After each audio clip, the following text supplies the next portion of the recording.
dan juga Kita zaman di Jogja dulu. sahabatnya Gus Ganjar. Temenan sama Pak Ganjar. Gitu aja angel. Makanya ini sekarang ketua apa? Seangkatan ya Mas? Ya seangkatan aja Pak. Sama ini jadi Binsar dulu band SMA Bosa itu sangat terkenal lah. Bus. Iya, nah Bobri band- satu band sekolahnya? SMA Band Bosa, Bobri band satu Jogja Bosa itu band.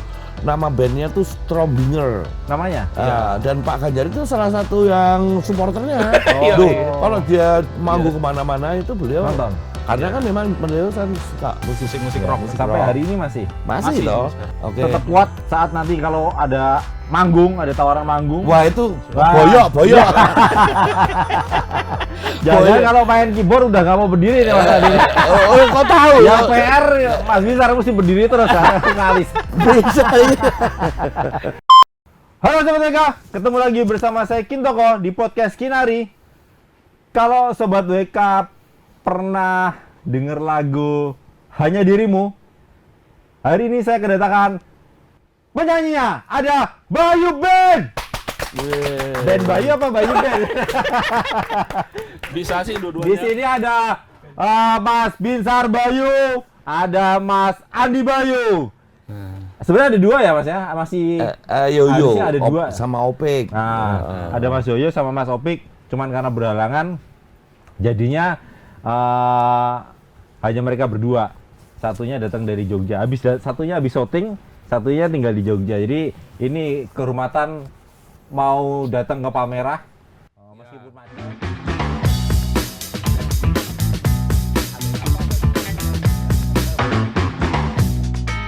Setelah berapa puluh tahun Mas akhirnya muncul lagi? 23 tahun. Dia yang hafal. Kalau masalah tanggal, masalah waktu tuh Kamu dia hafal. nyanyi dulu lagunya kayak apa pemirsa. Coba ya, yang hanya dirimu Mas Bizar coba diingetin tuh Sobat WK. Biarkanlah ku genggam kasihmu, lupakanlah segala prasangka, hanya engkau yang ada di hatiku selalu, hanya kau seorang. Terima kasih sudah mampir ke Palmerah. Jadi bener nggak itu gara-gara hanya dirimu? Setelah itu Bayu Band itu nggak kedengeran namanya lagi, Mas Adi. Ya Hitsnya cuma itu gitu. Oh ya, Enggak ya? memang itu yang paling top tuh. Setelah itu memang album kedua itu kali ini emang 97 ya. Itu nggak lama kemudian ada peristiwa politik kerusuhan 98 Mei. ya. Nah itu. Jadi sebetulnya kalau dikatakan paling top hanya dirimu itu memang yang paling happening. Tapi kemudian kita lama bikin album keduanya karena keasikan manggung. Lalu sampai produser kita Pak Ian Johana itu ngingetin kalau harus segera masuk. Jadi album kedua itu prosesnya malah sangat cepat. Karena album pertama itu proses pembuatan albumnya itu hampir 8 bulan. Jadi itu dari proses ini pemilihan kita pembuatan sampai 9 lagu, nggak ada jagoan, terus baru cari lagi. Nah, hanya dirimu itu yang terakhir. Padahal lagu terakhir. Padahal itu juga nggak disukai sama sebenarnya, nggak disukai sama teman-teman. Iya, karena selain memang Mas Andi ya. Iya, karena memang bukan sebetulnya gini. Jadi saat lagu Kojonya itu nggak, Kojo itu lagu jagoan ya. Kalau zaman dulu istilahnya gitu, nggak ketemu. Pak Ian itu order sama saya, Binsar, Opik untuk masing-masing bikin lagu. Nah, otomatis saya waktu itu saya balik ke Jogja. Otomatis yang berdua ini Opik sama Binsar. Nah, lalu kita saling bikin lagu. Binsar sudah serahin, aku sudah serahin. Nah, dari situ memang biasalah darah anak muda saat itu tuh kan mesti lagunya yang ibaratnya rock. Karena kan Bayu itu kan band rock lah.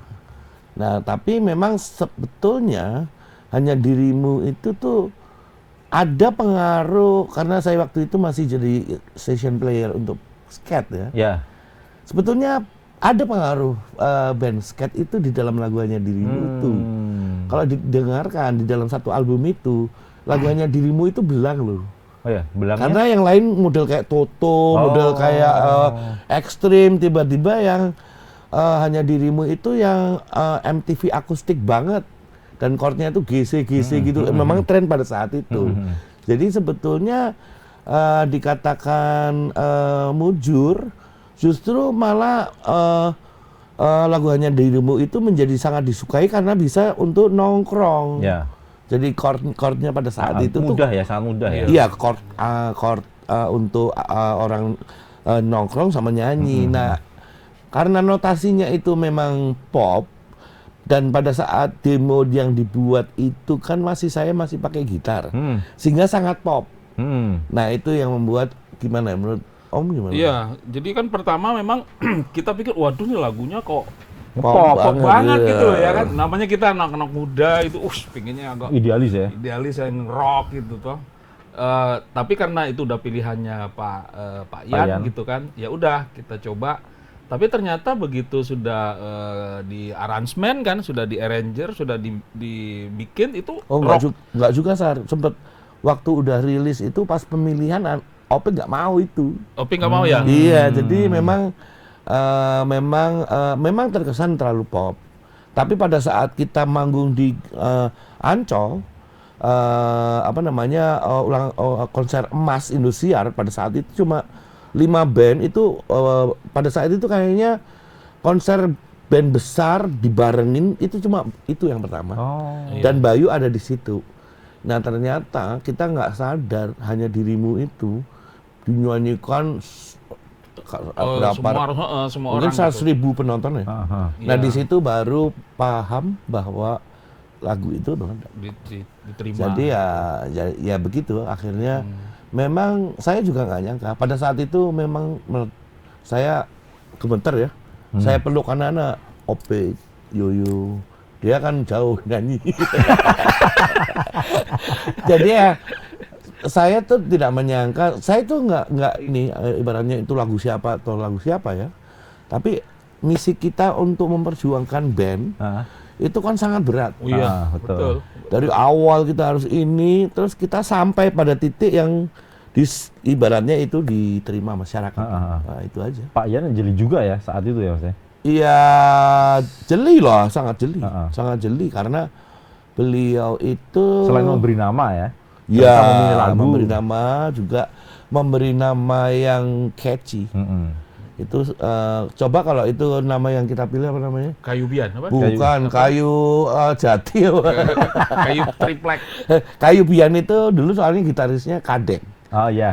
Namanya Kadek, Yoyo, Uce, Binsar, Andi gitu. Nah terus Kayu Bian itu kan 3 ini ya. Pak Yan jangan dong, ini yang 2 suku kata aja. Bayu. Akhirnya dari singkatan nama Binsar, Andi, Yoyo, Opek, Uce.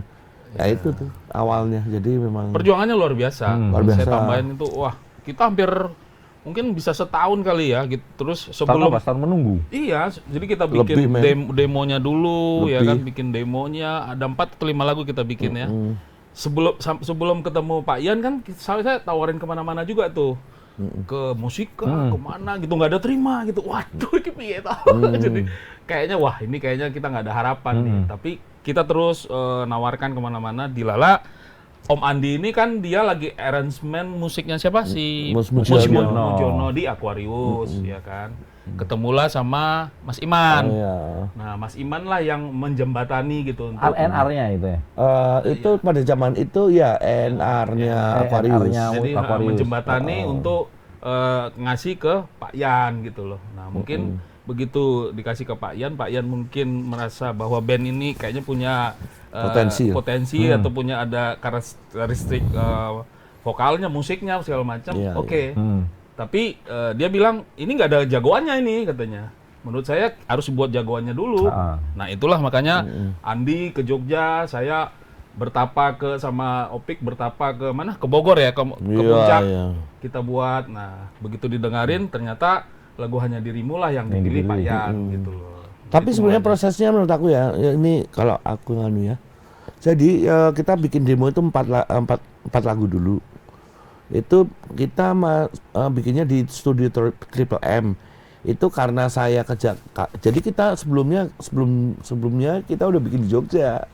Oh, di Jogja ya? Iya, itu tahun 92. Triple M tuh di Jakarta. Jakarta. Yang Jadi Batu Tulis itu. Iya, betul. Jadi aku cerita awalnya kenapa ketemu Mas Binsar. Mas Abang Ibin ini. Kan kakak kelasku kan. Ya. Oh iya, ini Mas, kakak lu cerita kelasku. dulu, lu cerita SMA dulu. ya, Mas ya? Ini kakak kelas dan juga Kita zaman di Jogja dulu. sahabatnya Mr. Ganjar. Temenan sama Pak Ganjar. Gitu aja angel. Makanya ini sekarang ketua apa? Seangkatan ya, Pak? Ya, seangkatan aja, Pak. Sama ini. Jadi Binsar dulu band SMA Bosa itu sangat terkenal lah. Bus. Iya, nah, Bob Oh, Kris band- 1 band sekolahnya? SMA Band Bob Bosa, Kris band 1 Jogja. Bosa Itu band. nama bandnya tuh Strombinger. Namanya? Dan Pak Ganjar itu salah satu yang supporternya. Iya, Duh, iya. kalau dia manggung kemana-mana itu beliau Nonton. karena kan memang beliau kan suka Musik-musik Ya, rock. sampai hari ini masih. masih Masih toh. sampai sekarang. Lalu kemudian saya masuk. Hmm. Nah, keyboardisnya keluar, saya menggantikan. Nah, kemudian bandnya namanya Wish akhirnya ganti menjadi Wish Band. Lalu kemudian kita manggung kemana sampai Salatiga ya. Iya. Lalu kemudian kita membentuk setelah dia kuliah, kita membentuk band namanya Krokozone dulu. Itu kita tawarkan lah demo track kita ke Archie.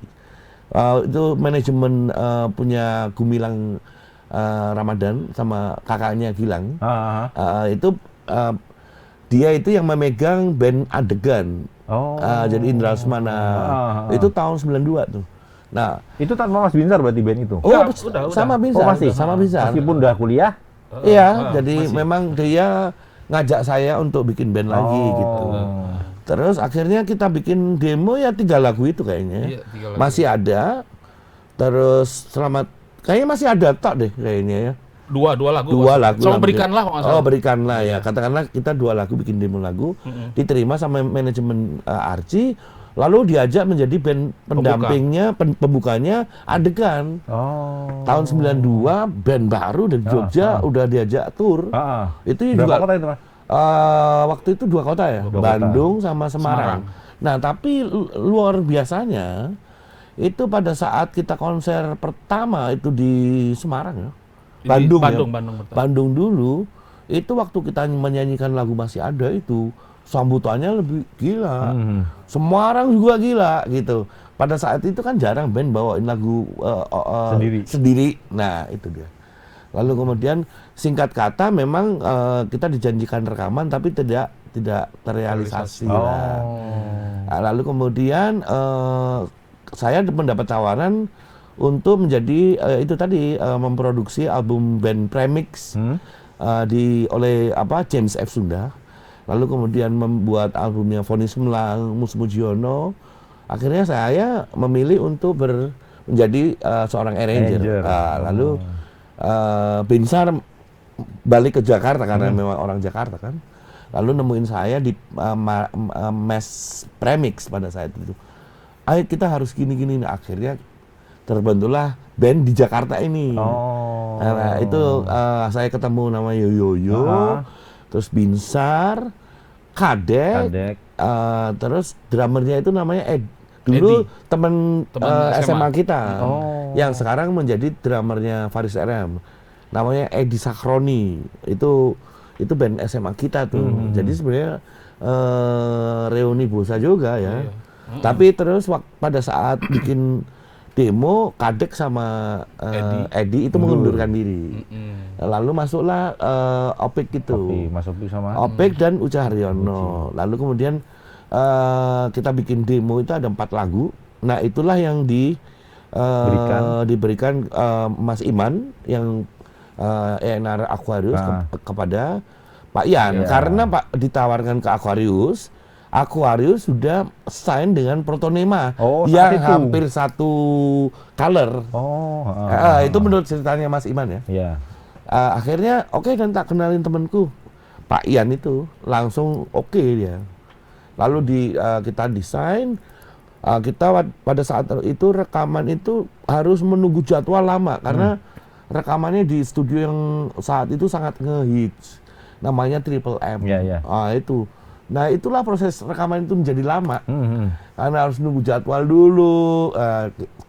Sampai akhirnya dari 4 lagu itu kita bisa nambah 5 lagu. Yang Binsar tadi cerita kita ke puncak, ke villanya adiknya Binsar. Itu kita dapat 3 lagu lagi lah kalau nggak salah ya. 2 lagu. Nah, akhirnya 9 lagu kita bisa rekam itu. Nah, itu kronologi lengkapnya. Direkam di Triple M. Ya, Triple M. Tapi ternyata setelah didengarkan, memang lagunya bagus. Tapi tidak cukup kuat untuk menjadi lagu Kojo gitu lah istilahnya. Nah, dari situ. Itu terus sama Protonema, Protonema Pak Yan didahulukan yang mana akhirnya? Oh, enggak. Itu kan gini, Protonema itu yang desain oleh Aquarius. Kita ini sign dengan Saturn Record. Itu label milik Pak Yan tapi patungan dengan ownernya Aquarius. Pak Oo. Lalu kemudian ya sama-sama inilah ibaratnya Pak Oo dengan Pak Yan itu juga saudara. Jadi itu tetap aja mereka sama-sama jalan. Kalau menurut saya memang Protonema ini ininya ke dewa. Iya. Nah, kalau Bayo itu tidak ada hanya dirimu, paling rombongannya ini. Ya gitu ya. Begitu hanya dirimu itu meledak, dia sebetulnya lebih dia bukan yang model-model Toto gitu. Tapi begitu dengerin 9 lagu selanjutnya itu ya Toto ekstrim. Ya kan? Tapi memang album itu hanya dirimu itu memang buktinya sampai hari ini itu everlasting. Iya, betul. Nah, itu sudah. Berarti sebetulnya kalau kita keluarin musiknya pakai lagu dasarnya itu bisa musik apa aja. Iya. Bisa reggae, mau dia apa R&B. Nah, itu ciri-ciri lagu yang memang easy listening dan pasti booming. Iya. Itu mereka tidak banyak chord, hanya 3 jurus. Lalu notasinya tuh seiring dengan chordnya itu sebetulnya. Nah, itu sebetulnya. Ini kalau untuk mengenalkan ke pendengar musik hari ini sebenarnya bisa juga kan lagi tak produksi itu di aransemen ulang itu bisa banget kan, Mas? Ya, contoh kemarin gini. Kemarin itu kan saya bulan apa ya? Mungkin Oktober ya. Saya jadi bintang tamu di acara Ngayog Jazz juga. Itu manggung di stage yang utama dan penontonnya juga ribuan. Karena itu acara jazz ya. Dibikin jazz lagunya. Iya dong. Dan itu semua orang nyanyi. Iya. Jadi dan orang waktu mendengar itu fresh ya karena saya duet sama penyanyi cewek. Artinya ya itu tadi ciri khas lagu yang everlasting itu bisa diapa-apain gitu. Nah, kayak gitu. Jadi setelah itu Mas Binsar apa yang kemudian dilakukan Bayu sampai akhirnya kok nggak pernah kedengeran lagi. Bahkan Mas Binsar juga punya proyek solo, terus sempat bikin band juga Mas Opik ya, sempat bikin band juga. Oh, kalau Opik bertiga. Kalau Opik itu bandnya sejuta umat ya. Yang kelihatan tuh kemarin tuh kata Tasya itu kan salah satunya punya dia. Tas. Tas ya, Tas. Bukan. Tasya. Dia session itu. Tas. Session player ya? Karena yang main keyboard aku. Oh, tetap lagi. Kowe kan keyboard ya? Iya. Enggak, bukan di album yang dulu ya. Itu aku yang main. Ya, artinya kesibukan masing-masing personelnya kan tinggi. Padat banget itu.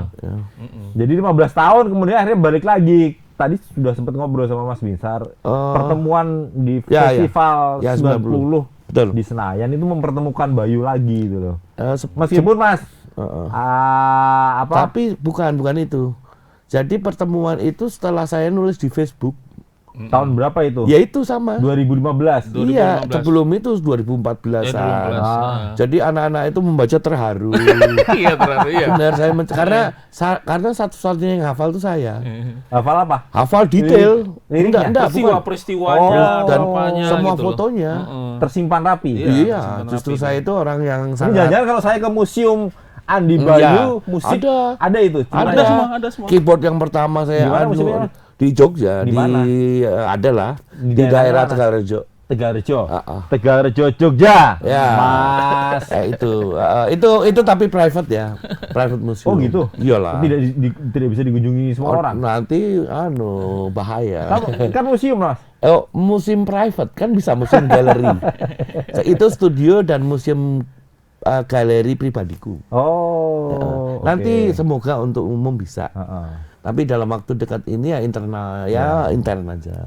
Nah, balik lagi tadi soal cerita akhirnya bertemu lagi. Iya, itu jadi akhirnya saya itu sebenarnya memang sempat marahan, ada masalah, kemudian kalian meskipun Mas Andi bilangnya kami nggak pernah bubar loh. Nggak pernah bubar. Iya, jadi sebenarnya triggernya itu pas saat Andi bikin cerita di Facebook gitu kan. Terus kemudian foto-fotonya cerita perjalanannya Bayo segala macam. Sebenarnya bukan Bayo tapi menceritakan 25 tahun perjalanan musik. Ya jadi Bayo itu setengahnya. Ada Bayo itu setengahnya. Ya untuk Bayo terus kemudian ya kita baca segala macam. Autobiografi buku. Gue bilang kangen juga nih kita mau ketemu atau kumpul lagi gitu loh kan sudah lama banget. Hampir 15 tahun ya. Iya, 15 akhirnya saya mengaransemen lagu Hanya Dirimu itu versi akustik. Lalu saya launching di album 25 tahun My Musical Journey. Itu dirilis 2016. Tapi 2015 itu kita akhirnya bisa main di Festival 90. Ya akustik itu dikerjakan sama Bayu juga atau hanya Mas Andi? Iya saya pertama awal dong.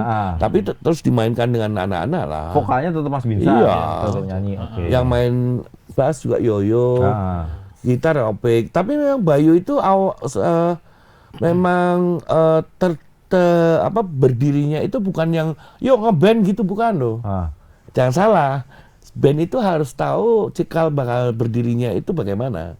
Nah, awalnya Bayo itu sebetulnya Binsar waktu itu pas nyusul ke Jakarta, dia bilang, aku pengen solo nih, bisa bantuin nggak? Akhirnya aku aransemen. Lalu dimodalin dulu adiknya Binsar untuk sewa studio. Itu bikin master demo lah, demo master. Dulu nggak murah ya Mas ya? Mahal. Nah tapi kan di sini saya tanggung jawabnya adalah bagaimana harus jalan. Lalu saya berpikir, jadi gini ibaratnya kan memang terbukti dalam perjalanan kan saya memang sebagai seorang music producer. Saya melihat sosok Binsar pada saat itu tanpa didukung oleh pemain band itu cukup berat gitu. Kalau solo. Iya dong. Sar, ini aku kayaknya mending kita bikin band deh untuk ini gitu. Dan itulah terjadinya Bayu dari makanya tidak salah kalau seandainya konseptornya saya. Karena awalnya band itu terbentuk dari Binsar mau solo, lalu kemudian kita cari player. Akhirnya ketemu OP. Aslinya sebenarnya band pengiringnya Mas Binsar sebenarnya ya? Sebetulnya bukan dikatakan begitu. Karena kan akhirnya jadi band. Kalau itu solo, ya band pengiring. Tapi kita ngeband nih. Sepakat jadi band. Tapi proses kreatifnya biasa yang saya bikin dulu. Nah sama waktu yang tadi Hanya Dirimu, itu kan juga karyaku. Ya saya yang lebih tahu gitu. Saya bikin, lalu anak-anak ngisi. Dan memang jadi rapi. Bayo itu memang kalau dibilang rock ya terlalu rapi. Kalau pop ya nggak pop, karena baju rocknya Opik itu gitarnya itu gahar gitu. Nah itu ya saling melengkapi. Sebetulnya band Bayo itu band yang anggotanya itu jago-jago. Nah itu susah loh untuk menghandle ego. Nah akhirnya terbukti seiring dengan sejalan, memang saya arranger. Awalnya juga kan saya arranger dan saya bisa musik director untuk mendirect band. Jadi ngasih relnya ya? Ya, tapi memang susah pada saat itu karena kita masih jiwa muda. Akhirnya kan memang pada saat itu band itu butuh proses untuk mengetahui, oh iya ya, aku mainnya harusnya segini ya. Karena itu kan masih ada egosentris. apalagi pemainnya jago-jago nih. Bener nggak, Om? Iya. Itu terjadi di album kedua. Nggak ada yang mau ngalah ya. Oh ya, biasa lah. Menonjol lah ya. Akrobat semua kan. Jadi merasa bahwa album pertama itu sukses gitu kan. Sehingga merasa bahwa loh gua ini yo bisa nih gitu loh ya kan. Akhirnya sedikit ada mungkin gap atau apa gitu, bukan gap sih. Karena merasa bahwa masing-masing itu punya kemampuan gitu loh ya kan. Karena di album pertama ini kan sukses gitu. Sama selera juga loh Om Binsar. Jadi yang ini rock gitu kan. Saya yang pop bagiannya. Gitu. Akhirnya begitu kita bikin album kedua ternyata ya tetap pop juga yang dipilih Pak Ian gitu. Yang kali ini itu malah tetap juga slow gitu ya, tetap pop gitu. Parahnya lagi kan saya yang nyanyi depannya. Karena dia kerendahan. Tapi artinya berbenturan saat itu. Berbenturan dengan ego masing-masing. Sebenarnya kalau pembuatan sih enggak, karena akhirnya kesepakat tuh. Tapi memang ada sesuatu menurut saya eksistensi sih menurut aku. Iya. Tetap musik yang kita album kedua kan gitu. Akhirnya ya begitu album kedua kita agak sedikit tidak seperti album pertama, ya mungkin ada sedikit apa namanya keputusasaan atau bukan keputusasaan kayak ini itu loh maksudnya. Enggak. Jadi album kedua itu sebetulnya awalnya gini, karena apa namanya ya, kayak jadi kayak pas pembuatan itu akhirnya apa namanya selera musiknya beda-beda tau.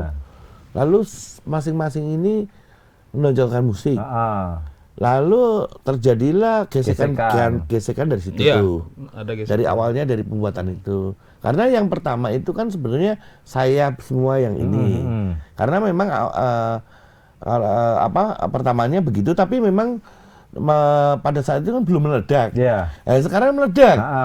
Jadi secara euforia itu biasalah anak muda menjadi seperti aku nih.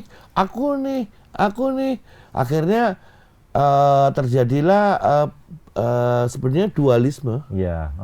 Karena biasa terjadi dalam band itu lumrah ya. Lumrah karena apa? Band yang sebenarnya Banci itu dia rock rock tapi pop ya pop. Itu leadernya musiknya antara gitaris sama keyboardis. Seleranya kalau rock itu mesti gitaris. Kalau yang pop itu aku. Nah, Binsar itu di tengah-tengah. Dia itu sebenarnya ya ini tapi tapi karena dia memang sebetulnya memang penyanyi rock. Jadi cenderung malah memang belain dalam arti lebih saya seperti kayak kesingkir nih. Akhirnya ibaratnya kondisi ibarat mesin ya. Yang pertama itu kan masih fresh ya. Kedua ibarat tidak mood dalam pembuatan, akhirnya tidak sebagus album pertama. Nah, itu jika awal mulanya. Nah, ternyata berlomba-lomba semua itu pengen bikin yang lagu seperti Hanya Dirimu, malah nggak ada. Malah nggak itu yang kepilih gitu. Ternyata Binsar itu juga baru sadar nih, satu album itu nggak ada lagu slow, kecuali kali ini itu. Ternyata di dalam album itu yang paling pop ya cuma ini, tapi tidak sekuat Hanya Dirimu. Karena momennya beda. Betul. Lalu kemudian dirilis 97. Itu juga akhir 97. Berapa bulan kemudian kerusuhan Mei. Nah, itu sudah takdir. Jadi memang Bayo itu kalau ditakdirkan untuk sukses, paling sukses Hanya Dirimu, betul. Karena memang kalau 2 album orangnya belagu semua. Jadi kan Mas terakhir manggung itu kapan? Sebelum akhirnya sibuk masing-masing. Oh, jadi gini. Jadi 97 kan akhirnya bubar ya. Lalu bukan bubar dalam arti vakum. Karena bubar itu dalam arti tim rekornya bubar, Saturnnya loh bubar. Oh, labelnya. Jadi kita ini seperti kayak kehilangan induk semangnya. Akhirnya ya mati tidak segan, hidup pun segan. Lalu kemudian saya masuk ke perusahaan BDI, Broadcast Design Indonesia. Oh, punya si ini ya? Richard. Richard Lalu Mario. kemudian saya produce artis pertama mereka itu Dewi Sandra. Oh. Kebetulan lagu yang jagoannya juga aku yang bikin, Kurasakan itu. Oh. Dan itu masuk nominasi AMI Award untuk lagu R&B terbaik AMI Award yang pertama tahun 97. Artinya sah dong kalau saya memang sebagai seorang komposer. Ya, lalu kemudian Binsar lagi-lagi enggak. 98 akhirnya kerusuhan Mei, saya memutuskan untuk pulang ke Jogja. Justru malah ketemu Sheila on Seven. Iya. Akhirnya saya membantu mereka. 97 Mas? 98. Oh 98, iya. Setelah kami lulus SMA itu mulai meledak semua. Saya satu enggak. sekolah Mas. Gitu enggak. Sama gitarisnya yang sekarang jadi Ustadz. Oh iya, berarti saya 98. 99 itu mereka diambil Pak Yan. Enggak, jadi rekamannya itu 99. 98, Oh iya. Nah, tapi 97 98 tuh di Jeronimo udah populer. Oh iya, lagunya. tapi saya nggak kenal. Saat itu nggak kenal. belum ya? Kan saya belum balik Jogja. Oh iya. Okay. Saya balik ke Jogja itu 98, ambil S2 di UI. Nah, karena UI itu jalan Taman Siswa itu dekat sama Jeronimo. Betul. Setiap kuliah itu setelah selesai kuliah atau sebelum kuliah, saya sering nongkrong situ. Oh. Terus ketemulah namanya Purnomo, adiknya yang direkturnya Jeronimo. Terus itu anak-anak lagi rekaman, Bob dibantuin. Akhirnya ya udah dengerin dulu lagunya. Akhirnya saya dengerin, wah ini ada yang unik. Gitu. Itu jauh sebelum puncak ya apa?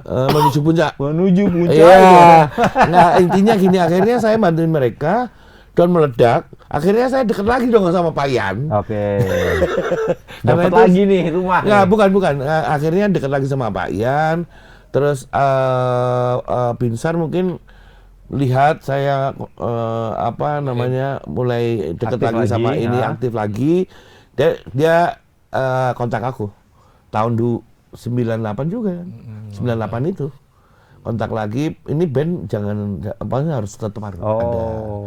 Aku bilang oke, nggak apa-apa. Akhirnya yang kembali sebetulnya kita berdua dulu. Yoyo itu juga nanti kalau ini ngisinya juga belakangan. Ya itu bener enggak? Iya. Akhirnya kita dapat investor yang nantinya itu menjadi labelnya Jikustik juga. Jadi itu temanku SMA, Andika. Itu kan dia waktu itu kan dia bikin iklan gitu. Jikustik itu Warner ya, Mas? Bukan dulu namanya Woodles. Album Iya. pertama Woodles itu tapi ininya Warner. Iya. Nah pokoknya intinya saya juga men-trigger untuk Woodles ini membuat Jikustik secara tidak langsung ya. Karena akhirnya perusahaan itu terjun ke industri gara-gara aku. Karena untuk memproduksi ini lalu kemudian putrinya yang ownernya itu namanya Mega, itu saya bawa juga ke Sony dan tembus juga. Jadi jasa ibaratnya ininya saya terhadap Woodles itu ya lumayan banyak gitu. Akhirnya Jikustik kan dari Jeronimo juga kan? Tadinya ya, kan Jikustik kan. dulunya itu kan Kustik. Ya. Nah, G-nya diganti JI. Terus ditambahi adiknya Andika itu, Aditya yang main keyboard. Itu awalnya kan nggak ada keyboard. Nah, itu terus Om Binsar cerita. Karena yang apalah aku sih ya. Bayarannya modal ya. Sama mahalan Mas Andi. Enggak, memang yang detailnya itu aku apa dia tuh lupa. Nah, pokoknya intinya gini. Woodles nih, terus kalau Mas Binsar lagi cerita habis syuting sama Darboy. Iya, jadi album ketiga itu juga penuh ini juga ya, penuh drama atau intrik atau apa nggak tahu lah.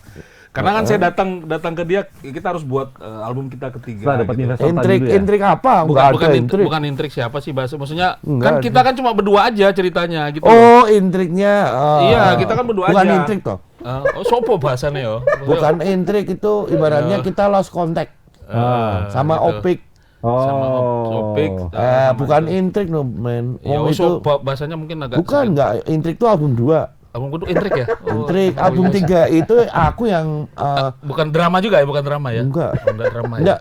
Enggak album justru album 3 itu aku tuh yang mendirect kamu no. Iya, maksudnya kan Iya. aku datang yuk kita bikin Iya. ke Jogja tuh ya? Iya benar. Ke Jogja terus terus yuk kita bikin album kita ketiga. Itu vakumnya kan udah lama itu hampir Iya. 4 tahun atau berapa tahun ya? Enggak dong. 2 tahun. Album itu rilis 2000, jadi 3 tahun. 3 tahun. Aku nggak ada yang benar semua. Enggak, bukan yang bener aku. Karena aku ada datanya. Iya, terus pokoknya kita ngerilis 2000 tahun 2000 Enggak, kalau Intrik salah kamu. Iya, bukan bahasanya Intrik lah. Enggak, bukan. Itu. Intrik itu album 2. Album 2 ya. Nah, Justru yang album ketiga itu bukan Intrik tapi perpindahan musik. Jadi Om Binsan ini pelupa, dia nggak ngerti dia. iya. Jadi album ketiga itu sebelum kita sama Mudes itu sebetulnya ada akhirnya minta tolong sama label Woodles ini. Oh, bukan minta tolong. Oh, tapi karena Bukan minta tolong, itu kita perlu finance toh untuk membuat investor. album. Iya. Kalau label bukan kita minta tolong, dia belum menjadi label kok. Oh, saat itu. Iya dong. Nah, kita ketemu sama musisi besar lah. Kita itu mau diproduce. Nah, dia karena pada saat itu Club Project itu lagi musiknya ke synthesizer. Orang yang mau memproduksi kita ini bilang, aku mau Bayu tapi yang berubah. Ingat gak lu? Iya. Di rumahnya. Iya. Akhirnya saya ikut-ikutan kayak Club Project itu, synthesizer. Nah, begitu deal ternyata malah sama Wudel sama Indosmart Sakti. Buletin. Nah, akhirnya sebetulnya yang techno itu cuma mungkin 3-4 lagu lah ya. Menuruti mereka ini. Tapi lagi-lagi kita salah pilih lagu jagoan. Jadi sebetulnya yang menurut saya yang paling kuat itu yang lagu saya bikin berdua sama Eros. Bila ingin cinta sama percaya aku. Percaya aku tuh dirilis lagi ya Mas sekarang. Dirilis lagi. Nah, kita pilih yang memang yang agak tekno gini. Nah, itu bukan Bayu sebetulnya. Iya. Secara kualitas sih sebenarnya bagus juga. Apalagi Andi ini kan yang mengeksplor semua. Mengeksplor semua, dan saya juga suka dengan musiknya gitu lah. Apalagi kan musiknya nuansanya beda nih. Beda. Nah, tapi kita pemainnya juga gitarisnya itu Pai. Terus kemudian drummernya itu yang sekarang jadi Hari Goro aja yang drummernya Kla. Terus cara musik kualitasnya keren. Semuanya keren pokoknya. Tapi mungkin kita nggak tahu ya, mungkin pas saat itu Padi keluar. Ya, enggak, bukan. Ceylon Seven ya? Bukan. Jadi kita itu kesikat Ceylon Seven sendiri itu. Ya, Ceylon Seven. Jadi generasi 90-an itu habis di tahun itu. Iya. Akhir tahun ya. Dan faktor yang yang paling dominan itu salah milih lagu itu aja sih. Iya sih. Harusnya kalau itu sebenarnya yang milih siapa sih itu Mas? Sebenarnya yang milih produsernya atau ya sama-sama lah.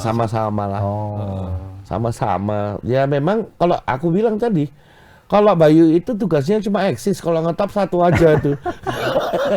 Nah, kita waktu udah dibilang lagu apa sih yang naik tuh, yang album kita ketiga itu apa judulnya? Ya percaya aku. Enggak. Bila ingin cinta. Ruang cinta. Ruang cinta. Kan udah dibuat video klipnya tuh. Produsernya ini Ruang Cinta katanya. Udah buat video klip segala macam. Ini bilang, bisa nggak dirubah? Ininya jagoannya apa? Bila ingin cinta. Lah ini video klipnya udah dibuat. Gue bilang, ini dulu deh gitu loh. Ya, apes lah. Jadi kalau yang tadi Intrik bukan di album 3 ini. Intrik tuh album 2. Iya, yang ribut-ribut itu ya. Ribut-ribut lah. Ya sebenarnya nggak usah diceritain, tapi dia punya dosa besar sama aku. Jadi ini tahun ini mulai akhirnya tidak pernah bubar, vakum. Terus kemudian sepakat kembali lagi ketika industrinya barangkali sudah berbeda, Mas. Bukan sih. Industri musiknya tidak seperti dulu lagi. Banyak band baru yang bermunculan juga. Gitu.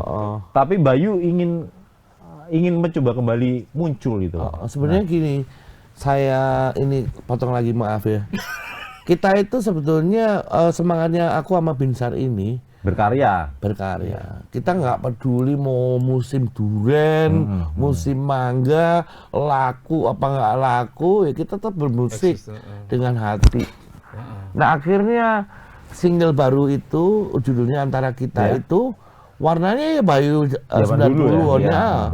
Dan memang saya nggak peduli mau itu ada Darboy ada apa, saya nggak peduli karena kita memang nggak nyari meledak kok. Bukan nyari cuan, tapi adalah kita meninggalkan legacy. Itu yang kita perlukan sampai hari. Dan betul Hanya Dirimu itu menjadi milik Bayo, single yang everlasting. Lalu kemudian tugas Bayo itu tetap berkarya aja. Gitu. Saya bilang sama Binsar, Sar, kamu bisa ke Jogja, pas ke Jogja kan, Sar, take vokal. Dapat 4 lagu, tabungan dah. Ketemu lagi 4 lagu, terus aja. Nah, tak terasa sudah mungkin saya mengumpulkan hampir 6 ya. Ini 6 lagu. Jadi rencana saya akan rilis mini album dulu. Lalu kemudian album akustik, lalu album The Best. Lalu kemudian full length album akhir tahun. Jadi 2024 ini akan banyak kejutan untuk fans-fans Bayu. Karena saya juga nggak sengaja mau bikin akustik apa ya biasa music producer itu kan kadang-kadang atau musik director itu kan kerjanya juga seperti mood ya. Nggak sengaja ternyata akustiknya udah banyak jadiin aja album. Lalu kemudian Bayu itu sudah 3 album, lebih dari ibaratnya satu album 2 hits lah, lebih dari 6 lagu. Pantas sudah album The Best. Ya benar kan? Lalu kemudian album full length, ya ternyata yang lagu-lagu baru kita sudah lebih dari 5 tadi. Kalau sebagai arranger komposer itu kan sebenarnya bisa aja ngajakin duet. Bisa. Penyanyi yang udah, apalagi Mas Andi kan pengalamannya banyak banget dari Nikastri banyak lah sampai you name it lah. Nah, itu kan bisa aja diajak collab sama tapi Bayu. Karena saya itu setiap ketemu Binsar tuh kasihan. Bentar lagi jadi bintang film dong.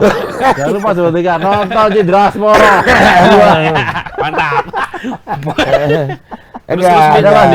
Terus kenapa? Kasihan kenapa? Enggak, aku sama dia itu brotherhood lah udah. Jadi apapun itu untuk Bayu pasti khusus lah, karena Andi Bayo itu Bayonya setengahnya aku. Jadi ya nggak mungkin. Katakanlah sekarang kayak album yang Bayo Hanya Dirimu yang baru ini semua kan yang ibaratnya yang support aku lah, dalam arti dengan hati. Dan aku yang nggak hitung-hitungan nggak apa, karena memang dijalankan dengan hati. Betul. Dan ini adalah passion dan persahabatan, ini keluarga gitu. Jadi kita pinginnya kayak Rolling Stone ya sampai tua, bisa konser bareng.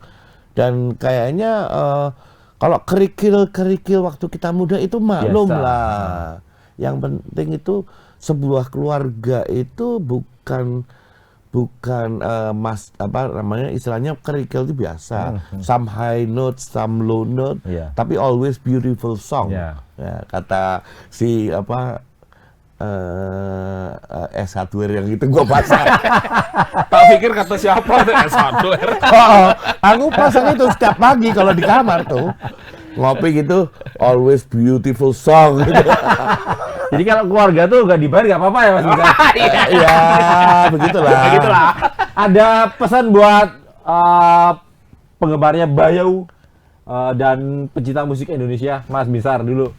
Ya, intinya kami tetap bisa eksis di industri musik.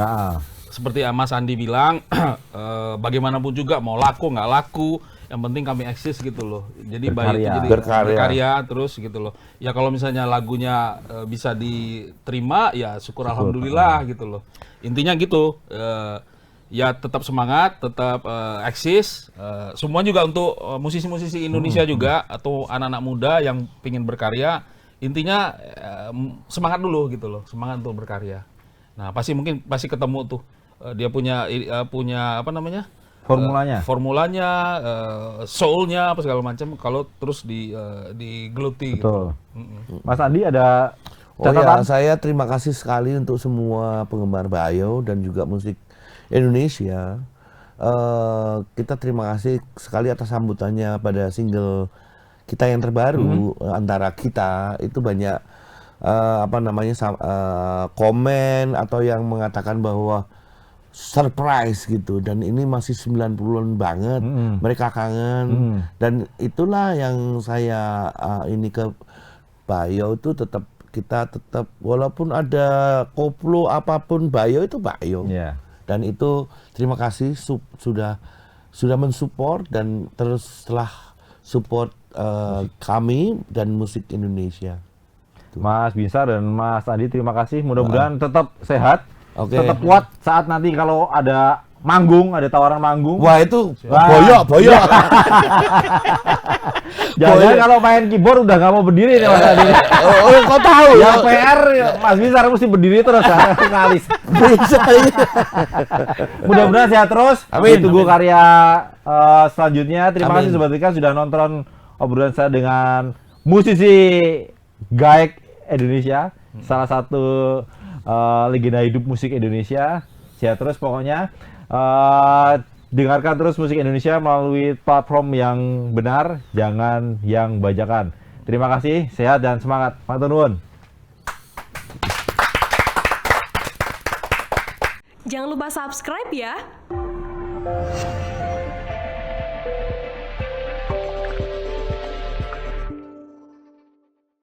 Jangan lupa subscribe ya.